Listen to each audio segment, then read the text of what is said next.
Young friends, let me share something with you today. Life is short, but it's long enough if you live it well. The years go by quickly, and before you know it, youth is gone, opportunities have passed, and only the results of your decisions remain. I want to give you a few pieces of advice that I wish someone had shouted in my ears when I was young. And along the way, I'll share with you my biggest regret so that maybe, just maybe, you won't carry the same burden. When you're young, it feels like you have all the time in the world. You say to yourself, I'll get serious later. I'll save later. I'll read later. I'll take care of my health later. But here's the truth. The later you start, the harder the climb becomes. Time is like money in a savings account. It compounds. If you invest it wisely when you're young, the returns are extraordinary. A single hour of learning today can save you years of struggle tomorrow. A little bit of discipline now can create habits that last a lifetime. But if you waste those early years on distractions, on laziness, on chasing entertainment instead of growth, then you'll discover something painful. The bill for wasted time always comes due, and it's far more expensive than you ever imagined. You see, money you can lose and get back, opportunities. Once they are gone, they rarely return in the same way. The energy of youth, the sharpness of mind, the flexibility to take risks, those things are gifts that fade with time if you don't use them. I often tell young people, don't confuse movement with progress. Just because you're busy doesn't mean you're advancing. Ask yourself, are you planting seeds today that will grow into something meaningful 10 years from now? Or are you just passing time, hoping that life will work itself out? Believe me, it won't. Life only works out for those who work it out. The sooner you begin to live with intention, the sooner you can build a future worth living. So don't wait for some magical moment to get serious. Don't wait until you're older, until conditions are perfect, until all the stars align. Start now, because the earlier you begin, the more powerful the compounding effect of your decisions becomes. One good habit, one good discipline, one wise choice in your youth can pay dividends for decades. That's the secret. Time can be your best ally or your worst enemy, depending on what you do with it today. When I was younger, I thought the answer to a better life was simple. Work harder at my job. If the boss wanted 8 hours, I'd give him 9. If he wanted 6 days, I'd give him 7. I figured if I could just outwork everybody else, eventually success would come knocking. But here's what I discovered. You can work yourself to death at your job and still end up broke, tired, and frustrated because the marketplace doesn't reward sweat. It rewards value. And value doesn't come from harder hours alone. It comes from becoming a person of greater skill, greater knowledge, and greater character. The job will make you a living, but working on yourself can make you a fortune. And I'm not just talking about money. I'm talking about fulfillment, confidence, influence, and freedom. See, the real secret is this.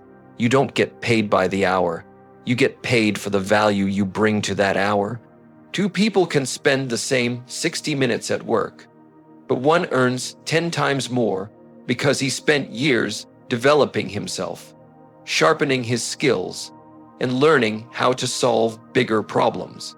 That's why books are worth more than television. That's why seminars are worth more than weekends wasted. That's why mentorship is worth more than gossip. Every time you pick up a book, every time you practice a skill, every time you take responsibility for your own growth, you're raising your personal value in the marketplace of life. And that is something no boss, no company, and no government can take away from you. So don't just go to work to earn a paycheck. Go to work on yourself. Read the books, take the classes, build your confidence, develop your communication, learn about people because business is people. Learn about money because money rewards order and discipline. Learn about leadership, because the world will always follow someone with a clear vision and strong character. Your job is what you're paid for, but your personal growth, that's what you're made for. If you focus only on your job, you might make a living. But if you focus on improving yourself, you can create a life. And life, my friends, is worth far more than just a paycheck.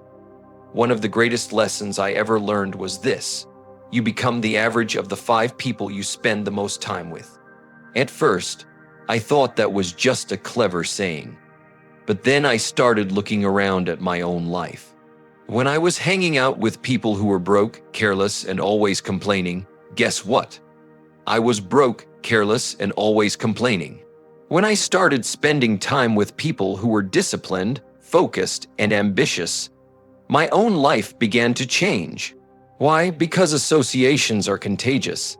Attitudes rub off, habits spread, and whether you realize it or not, the company you keep is silently shaping the direction of your future. Now, most young people underestimate this truth. They think, I can hang around negative people and not be affected. I can listen to their complaints, their excuses, their gossip, and it won't touch me. But that's like standing in smoke and thinking you won't smell like it. The environment will get on you whether you want it to or not. The question is, what kind of environment are you putting yourself in? Is it one that lifts you higher or one that drags you down? Your friends matter. Your mentors matter.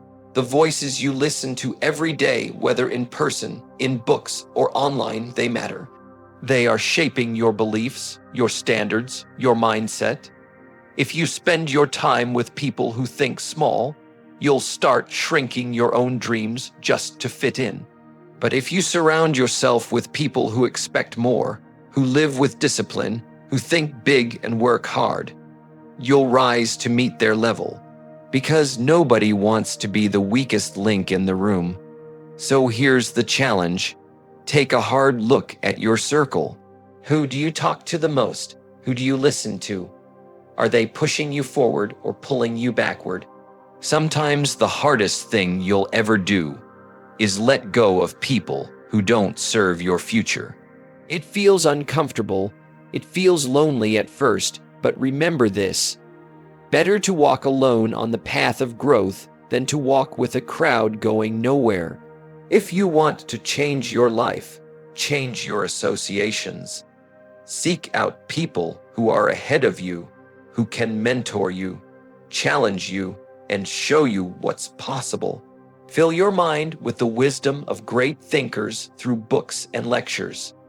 Create an environment so strong that even when your motivation is weak, your surroundings keep pulling you upward. Because at the end of the day, you won't just rise to the level of your goals, you'll rise or fall to the level of the people you keep close. Every dream carries a price tag, and that price is called discipline. Too many young people confuse wanting with working. They sit around and say, I want success, I want wealth, I want freedom. But life doesn't hand out rewards based on wishes. It hands them out based on discipline. Dreams are free, anyone can have them. But discipline, that's the cost you have to pay every single day, and it's non-negotiable. Discipline is doing the thing you know you should do, even when you don't feel like it. And let me tell you, feelings will betray you. Motivation is nice, but it comes and goes. Some mornings you'll wake up ready to conquer the world, and other mornings you won't even feel like getting out of bed. That's why you can't depend on mood, you have to depend on discipline. Discipline is the steel spine that carries you through when emotions run weak. Now, here's the part most people miss. Discipline doesn't get easier as you get older. It gets harder if you don't start early. The longer you let yourself drift, the deeper the habits of laziness and procrastination sink into your life. But the opposite is also true. The earlier you train yourself to be disciplined, the more automatic it becomes. It's like a muscle, the more you exercise it, the stronger it grows. At first it hurts, but soon it becomes second nature. And what's the reward? Everything you've ever dreamed of. Discipline is what turns goals into achievements, potential into results, and ordinary people into extraordinary successes. It's the quiet force behind every champion, every entrepreneur, every leader who ever left a mark on history. They didn't get there because it was easy. They got there because they paid the price of discipline when it was inconvenient, when no one was watching, when it felt like giving up was the easier choice. So ask yourself, what's your dream worth to you? Because if you're not willing to pay the daily price of discipline, then your dream will forever remain just that, a dream. But if you decide to pay, if you commit yourself to consistent action day after day, then one day you'll look back and realize something amazing. The price of discipline was so small compared to the rewards it brought. The pain of discipline weighs ounces. The pain of regret weighs tons. Pay the lighter price now so you don't carry the heavier one later. Regret is one of the heaviest burdens a person can carry. It doesn't show up all at once. It sneaks in quietly. At first, you think you have time. You put things off, you delay, you say, I'll do it tomorrow. And then, one day, you wake up and realize tomorrow has turned into 10 years. That opportunity you thought would always be there is gone. That potential you once carried is wasted. That's when regret walks in and whispers, you could have been more. You should have started sooner. I know this feeling because I've lived it. My greatest regret is not that I failed or made mistakes. Those things taught me valuable lessons. My regret is that I waited too long to get serious. I treated life casually, and life returned the favor by giving me casual results. I looked back and realized I could have been further. I could have achieved more. I could have made a bigger difference. If only I had started earlier. If only I had paid attention sooner. That kind of regret doesn't just sting. It haunts you. But here's the truth. Regret can either destroy you or drive you. You can let it chain you to the past, replaying your mistakes like a broken record. Or you can use it as fuel to change your future. The key is not to let regret become your master. Learn from it, but don't bow to it. Use it as a reminder that time is precious and life doesn't give refunds on wasted years. And if you're young, listen closely. You still have the gift of time. Don't throw it away by thinking you can drift through life and catch up later. Later comes faster than you think. Don't wait for some perfect moment, there isn't one. The best time to start building the life you want is now. Not tomorrow, not next week. Now, the pain of discipline weighs ounces, but the pain of regret weighs tons. Carry the lighter load. Do what you can today to ensure that when you look back years from now, you'll smile instead of sigh. Let your future self thank you, not blame you. Because nothing feels better than reaching old age with a heart full of memories, not regrets. Full of gratitude, not excuses. So my advice to you, young friends, is simple. Don't drift. Don't wait for life to knock you awake. Decide early, grow daily, choose wisely, discipline yourself, and refuse regret. If you do, when the years pass, and they will, you won't look back with sorrow, but with gratitude for the seeds you planted and the harvest you enjoy.